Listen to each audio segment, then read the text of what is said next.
Welcome back, everybody, to a brand new episode of Over the Top Talk. I'm your host, Owen, and well, guys, we're finally in 2026.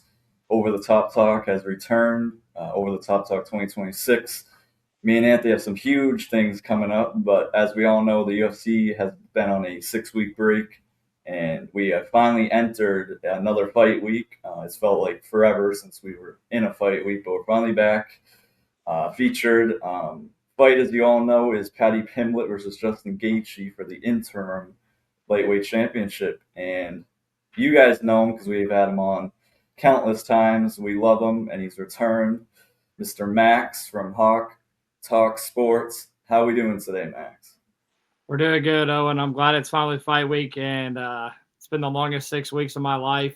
It was my first year, doing my own podcast over here. So we didn't have a 6 week drought during that time whenever I got started. So it's been a pretty long 6 weeks, but I'm glad we're finally here, brother, and it's going to be a great card this weekend, I think.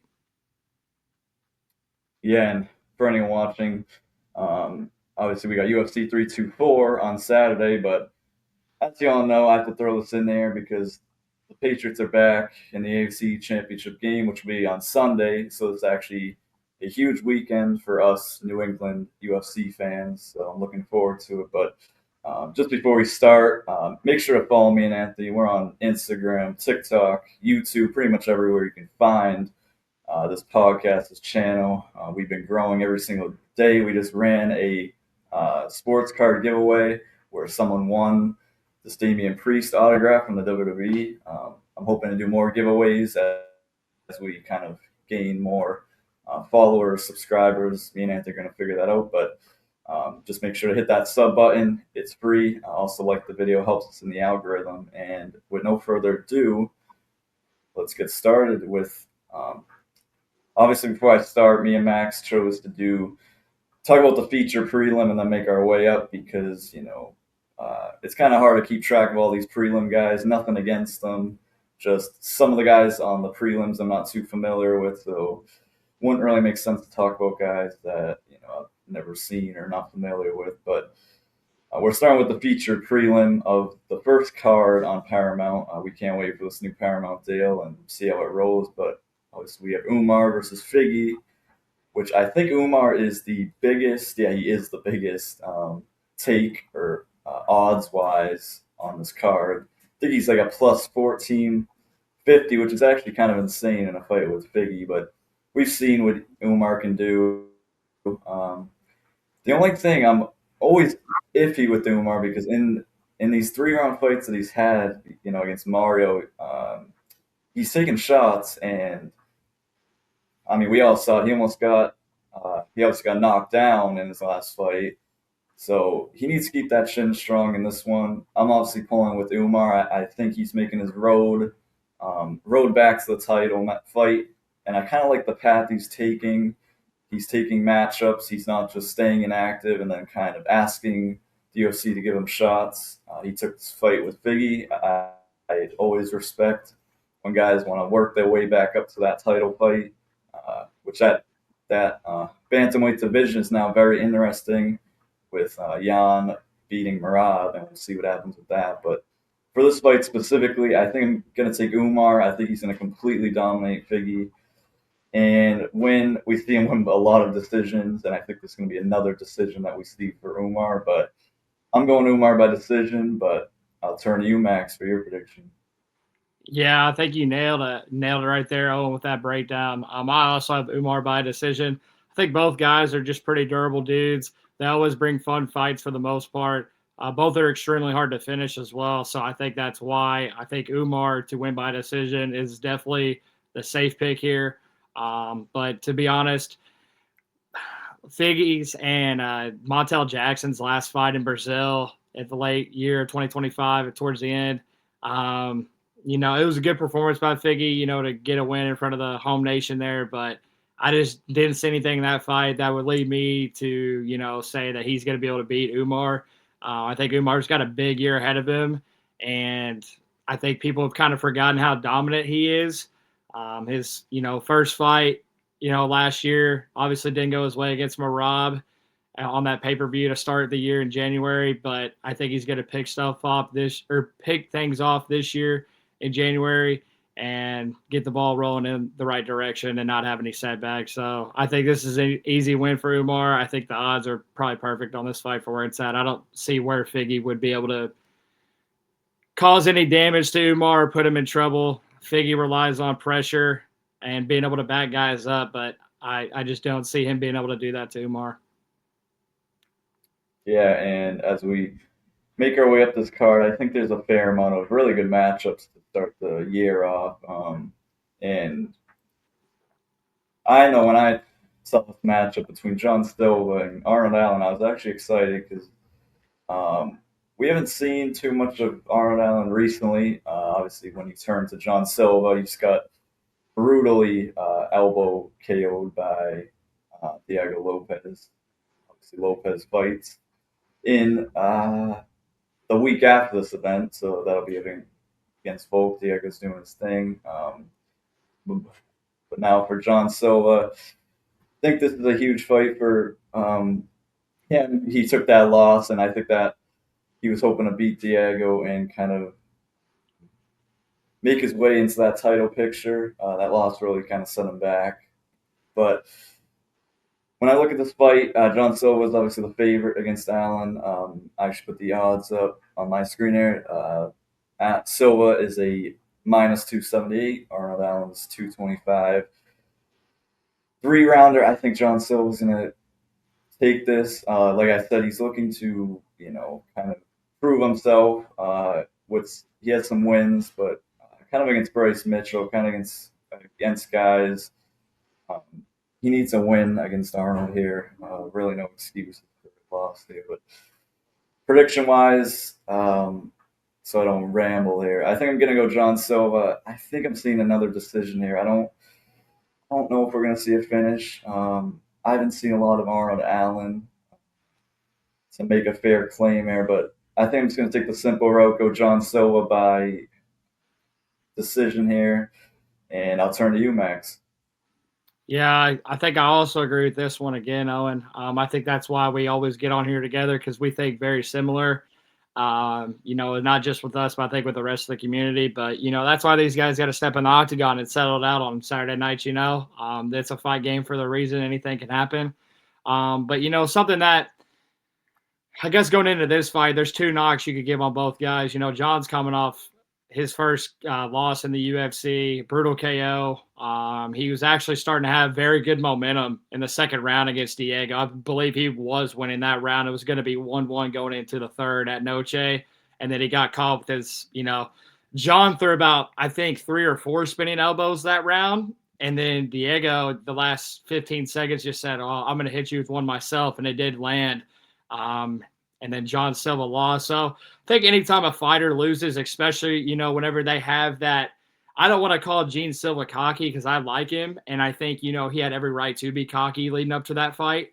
But, it does humble guys. You know what I'm saying? Like, O'Malley, he cut out the smoking, the doing the podcast, having all these other distractions leading up to his second fight with Marab. Obviously that fight went a lot worse than the first time, but I think guys get humbled, whenever stuff like that happens. So I think if you see a very controlled Gene Silva on Saturday night, I just don't see Arnold Allen being able to pick him apart. And, the thing to knock on Arnold Allen, obviously I said my knock on Gene for this fight. Arnold Allen, he's not active enough, and I hate to say that too. He's a very, very great fighter. I do love this matchup. I think it's one of the more slept on fights on the card. But Gene has just been so active. I think he's going to be hungrier than ever to get back in the octagon and remind people who he is.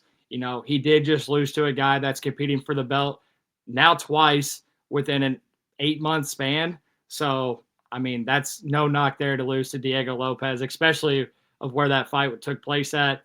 But yeah, give me Gene by I think Arnold Allen's too solid too, though, man. I think I'm going to go with Gene decision. I think if he does finish him, though, it's going to be a late second round or third round finish. I don't think this thing, it's definitely going to go over the 7.5 minute mark. I'm not sure I'm sure the line's 2.5 on this, on the betting, on the score books or the sports books, but yeah, it's definitely gonna go over 7.5 minutes for me for sure, and then Gene wins. Yeah, and when we kind of look at this card, I know there's a lot of people talking about it, how Umar, shouldn't be a featured prelim, and if they had to put Umar in, like we said, I think they would have to pull this fight that we're going to talk about between Talia Silva and Rose. I think they would have had to put them in the prelim, swap them. But this one's interesting because I don't think it's going to be, close. Natalia Silva, she's been on a complete tear. I mean, I don't know how many wins she's ripped in a row, but she's taken out everybody. I think she took out Grasso. Let me fact check myself. Yeah, she's taken out Grasso, She beat Gross. Jessica Andrade. Yeah, she's tearing apart her opponents. And then when you look at Rose, she's kind of been, lost, win, win, with wins coming against Tracy, and then she lost against Aaron more probably over a year ago. Um, but I think when you talk about this fight, I really like Natalia Silva in this matchup. I think she's going to win this fight. Natalia also has a lot of decision wins leading into this, but she's on a hot tear, and we've seen how these females. Just kind of mentioned Macy Barber. She was on a tear as well and has continued it. I think Natalia's going to take the same route, kind of continue this dominant run she's on right now, and take out Rose. I think it's going to be another decision win though for Natalia Silva. Um, it it's an interesting matchup. I really do like this matchup. It's the only woman fight on the main card, so very interested. But like I said, I'm going Natalia Silva by decision against Rose. And yeah, Max, I'll pass it to you. We're gonna go 3 for 3 here. I think the over 2.5 on this fight. I think this is actually probably the lock of the card from a rounds perspective. That might be a casual thing to say because it is women's MMA, and the casual fans like, oh, okay, go over the 2.5. But definitely from a money line perspective, I think Atiba Gutierrez, who is on the prelims, we didn't bring him up. Big prospect, he could have a big year this year. I think Umar, those are definitely the locks of the card for sure. As you're looking at money lines, but as far as rounds go, once again, I mean, I kind of said this to start this off with Umar and Figgy. I think both these girls are just so durable and tough. I don't see either one of them being able to finish the other, but I do see one of them dominating the other one. And I'm going to go with Natalia Silva as well. Rose is always a tough person to see with the plus odds beside them, though. If there's anybody that could pull, the cat out of the hat here, surprise people, ruin some parlays, it definitely could be Rose Namajunas. We saw her last time in the co-main at UFC Atlanta. She beat Miranda Maverick. Very competitive fight, though. I just think Natalia Silva's on a way different level from Miranda Maverick, though. And, Dana hasn't came out yet and said that this is a title eliminator, but I'd have to imagine that if Natalia Silva has any sort of great performance on Saturday night, that she's going to be getting a title shot next. I mean, it'd be hard to deny her at that point. Rose is one of the goats of the sport, not just that division, but just in women's MMA in general inside the UFC. But I think that's not going to matter on Saturday night. Give me Natalia Silva by decision. Yeah, and when I look at this card personally, I know there's a lot of good matchups. You got Sean O'Malley versus Song Yadong. You got obviously the featured fight, which is Justin Gaethje versus Patty Pimblet. But man, I love my heavyweights or heavyweight fights, and this one's going to be. I think this one's going to be a great fight. Could win fight of the night, arguably, between Waldo Cortez Acosta versus Derek Lewis, and I think we're gonna be on opposite sides of the fence series. I am gonna go Derek Lewis because the man just finds ways to win, man. I mean, even as whether he has to fake an injury, fake an eye poke, or pretend like someone poked him in the eye, come back up and just KO somebody. I really don't think it's going to be easy, though. We have seen what Waldo can do. I mean, just a couple fights ago, just to end the year, the man was so active. The guy goes from taking an eye poke and then KOing the same dude in the same round like the guy eye poked him. It was insane. But then you look at Derek Lewis, who also had a win close to the end of the year. I think this one's going to be a straight, just stand up battle, and I love those. I think it's just going to be whoever can take more shots because we know both these guys can throw. But I am going to go Derek Lewis here. I'm going to go by KO, and we see these heavyweights, we see the power. I'm very confident, and I love Derek Lewis just because he finds ways to win. I love guys that do that, but I'm gonna go Derek Lewis. And for people that might not know Max, he had Waldo on his podcast not too long ago. A very great interview. So, with no further ado, Max, I'll give the floor to you. Yeah, and I appreciate that, man. And as me and Owen continue to grow our channels, guys, there's no telling where stuff's going to be even a year from now. Let alone 5 years from now. It gets to a point where maybe not necessarily friends of ours are fighting each other. I haven't had that happen yet. I think that is probably going to happen this year for me. But Derek Lewis, I mean, he's one of the guys that kind of got me into the UFC, man. I mean, you go up to any random sports fan and you start talking about Derek Lewis, and they're like, oh, yeah, that's the guy that takes his pants off and he knocks people out. Like a casual sports fan knows who Derek Lewis is. I've had the pleasure. I'm not going to sit here and say that I've been the biggest UFC fan my whole life. I didn't go to my first live event until 2023. Didn't really become a hardcore fan until COVID. Obviously, Connor brought me into the sport. I kept up with it a little bit, but I'm not a hardcore fan like I am now. Back then, but I've always known who Derek Lewis was. I've had the privilege to watch him win 2 main events, 2 knockouts in person. Even caught his cup at UFC Nashville last year, so that was pretty fucking dope. So don't hate on me for that one. But if he's gonna chuck that thing my way, not gonna lie, man, it's a pretty easy target to grab out of the air. No homo, but pretty easy thing to grab. It looked like a football in the midair, guys. So I love Derek Lewis. I love everything he stands for. He is exactly what the UFC wants as far as entertainment. But man, Waldo Cortez Acosta, guys. I had him on my channel a few weeks ago. He was wearing a shirt that said, "Make heavyweight great again." And I think that's exactly what this fight is doing. I don't think Dana, Hunter, and Sean Shelby could have picked a better heavyweight banger to start this year and to show these new fans that are getting into Paramount what the fuck the heavyweight division's about. There's an argument that you could make Waldo the BMF of 2025 with Marab losing at the end of the year. He did go 4-5. He unfortunately lost to Sergey Pavlovich in the middle of the year. Started off with 2 wins, had the bump of the road, ended the year with 2 KOs in the last 4 weeks of the year.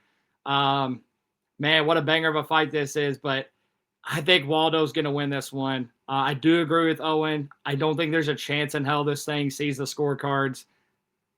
I I really don't think it gets out of the first round. I think the only way this thing gets out of the first round is if both guys really, really respect each other's power. I think they're going to respect each other's power first, but I think once that leather's traded in those first few minutes, I think they're really just going to kind of go for it necessarily. They're not going to not respect their opponent, but I think they're just going to kind of let their hands loose because they know what they're in for, man. I mean, this is going to be a real scrap, but I'm going to go with Waldo. He's been the more active fighter as of late. Like Owen said, he got eye poked. Ref calls the fight off. He loses, but then looks at the monitor. Fight starts back up, and Ante Dalia is, looking up at the freaking ceiling of the apex. So crazy stuff there. But yeah, I'm gonna have to rock with Waldo on this. I appreciate him giving me the opportunity to interview him because I don't have the biggest channel in the world, and he's on a big slot on this card. So I'm gonna go with Waldo Cortez Acosta, but this thing's not gonna go more than 7.5 minutes. Slam the under 1.5. Yeah, and as we make our way here to the 2 final fights, we obviously have the co-main event between Sean O'Malley and Song Yadong. But you probably can't see it. I have Amanda Nunes, 2 figures of her back there. She was supposed to fight Kayla Harrison. I was a huge fan. I'm a huge fan of Amanda, so I was looking forward to that fight. A lot of people were, but shout out to Kayla Harrison. Hopefully everything went well. I know she had to get neck surgery and it's probably out for about 6 months. So we'll probably see that matchup in the future. But that was supposed to be the co-main event, which somehow the Sugar Show always ends up in a big slot. But Uh, Obviously, this is a huge fight for him. Yeah, he was on his podcast recently and said he might even retire if he loses this one, which honestly is pretty believable when you're a guy who has already won the title, has already kind of won the fights he's needed to, made all the money he wants. I don't think he's going to lose, though. I think the Sugar Show continues his route or continues the win um, against Song. I think he's going to knock out, or I don't. Is this a 3 round or did they switch? Is it a 5 round now, or is it still I the three? I think it's still a 3. I haven't heard anything about it being a 5 rounder. I think what happened was I think with this fight between Kayla and Amanda falling out so short to the fight, I think their contracts were already signed for 3 rounds, and they didn't want to send out the other contracts again. Yeah.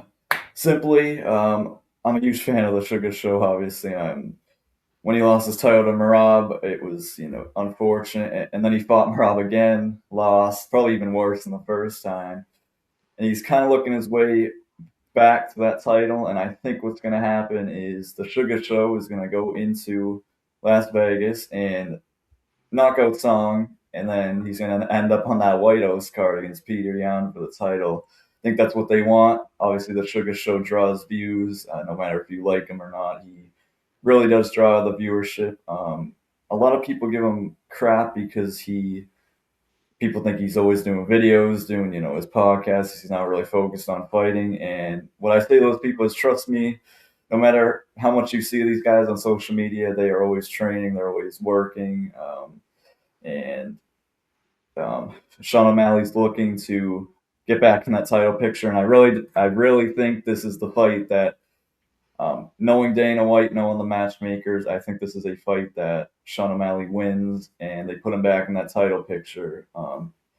And I'm gonna go Sugar here. I am also gonna go. I think we are going to see a knockout here against Song, and I'm a huge fan of Sean O'Malley, so this is completely probably biased, but I'm going the Sugar Show. I'm probably going to be bold here and say round 2 KO against Song, and that's all I got.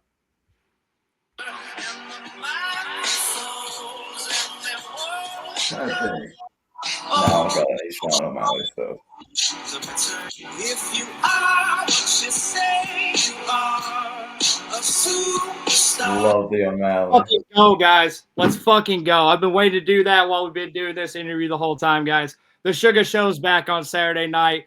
They gave him Song Yadong for a reason. Sugar Show knockout. We're back on track, baby. We're not retiring. We're going to stay here. We're getting back to the title picture, and we're going to beat Peter Yan at the White House. Sugar Sean O'Malley is my favorite fighter in the UFC that I don't personally know. He's going to get it done. Dana knew what he's doing whenever he sent the contracts out for this one. Huge opportunity for Sean O'Malley. I'm very sorry that Amanda Nunes and Kayla Harrison is not the co-main event. I was so pumped for that. So pumped for that fight, guys. You don't understand. Like me and Owen, we actually respect the women in this sport, and that was going to be the best women's fight of all time. I have no doubt about it. But Sean O'Malley, come on, bro. Come on, man. You were talking about how you fell off. You're not even the co-main event anymore. God works his way for you to get in the co-main event slot. You got to make something happen on Saturday night, brother. But I think that's what we're going to see. I think you're going to see Sugar Sean back. Yeah, he's had 2 losses to Marab in a row. Yeah, it's not gone his way. He's talking about retiring. He's doing other things now. But, man, the Sugar Show's back on Saturday night, and we're fucking taking over 2026. O'Malley, inside the distance, KO over Song Yadong.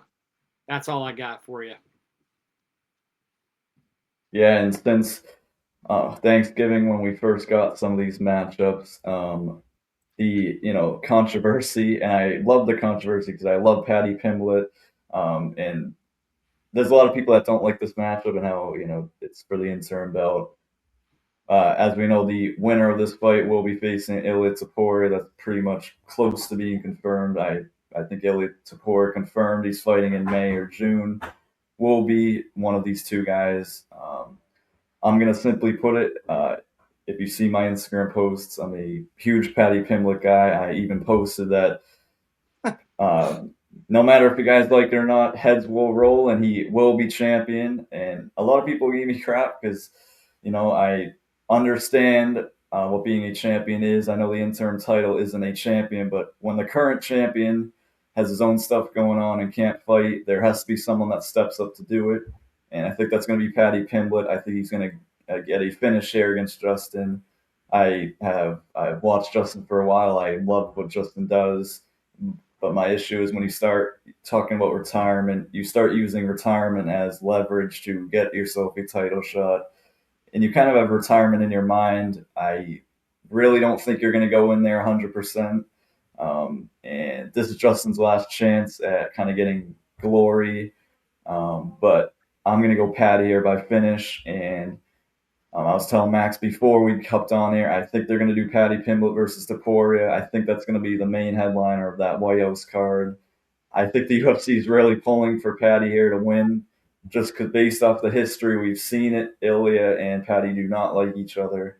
I think it's a really good matchup, and I think if Justin wins this, he is signing. He might actually get killed in that octagon against Taporia, but um, like I said, I'm taking Patty Pimblett by finish here. I think it's going to be within like 2 or 3 rounds, and we will see Patty Pimblett as the interim champion. And yes, everybody, I will call him a champion, no matter how much you guys like or don't like it or not.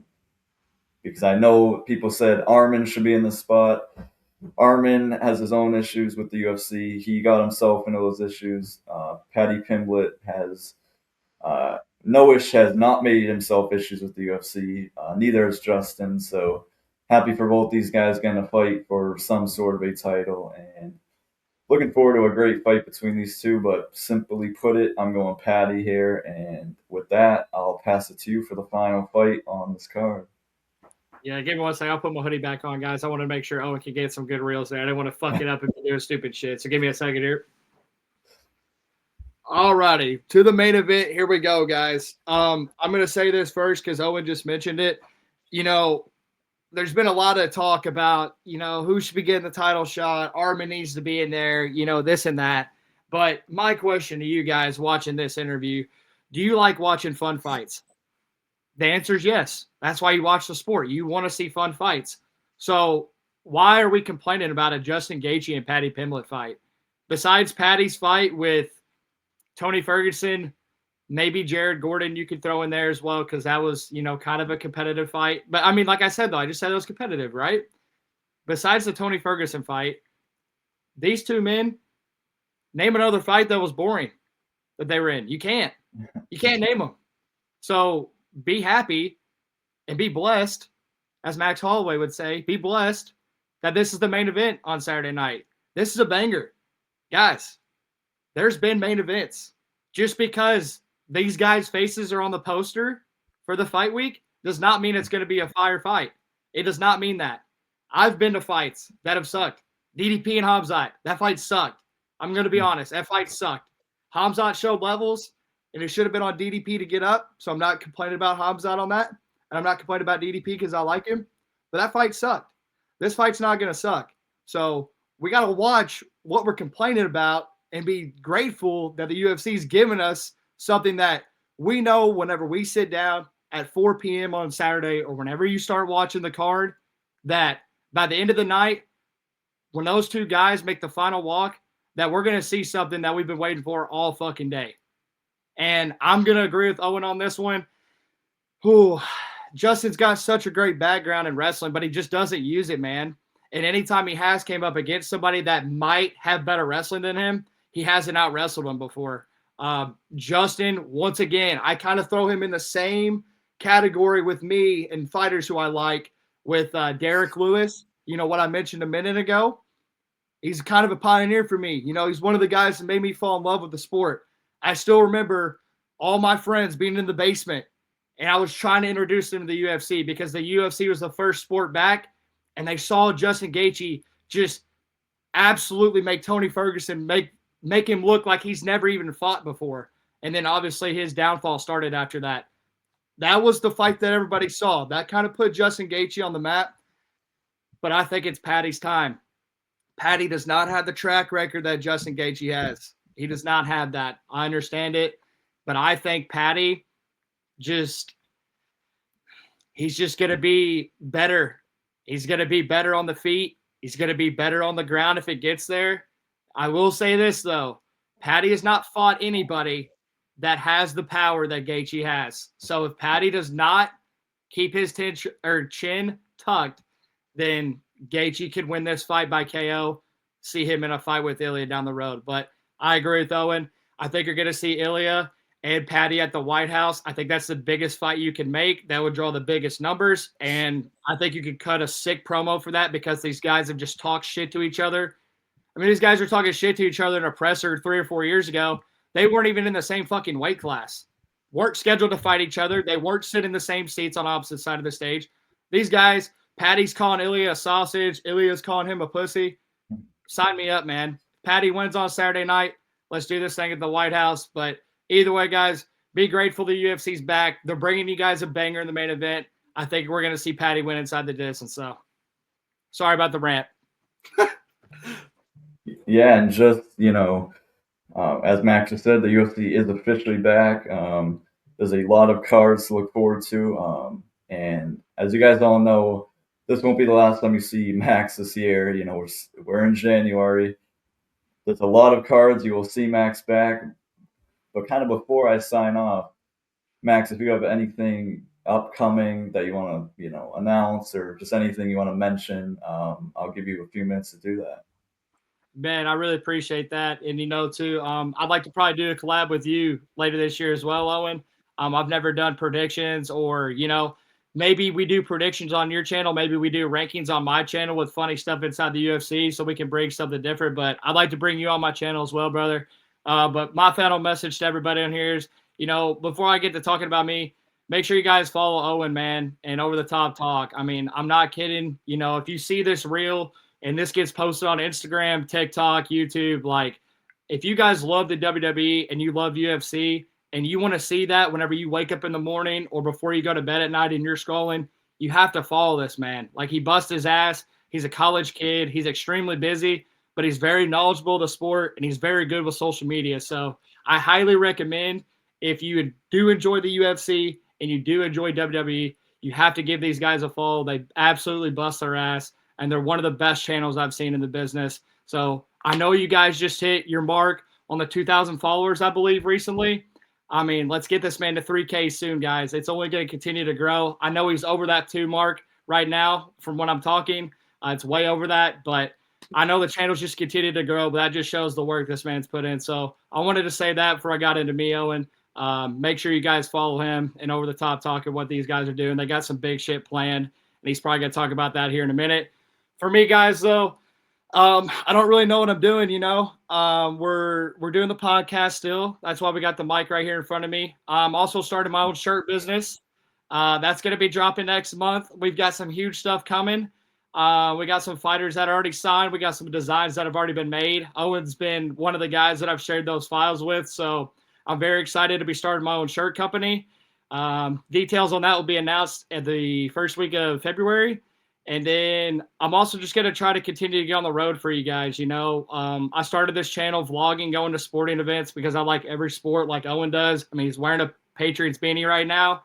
I like to go to NFL games, So, I mean, that's the type of stuff I like to do. That's why we started the channel. So I'm going to try to make it to an event every month for y'all.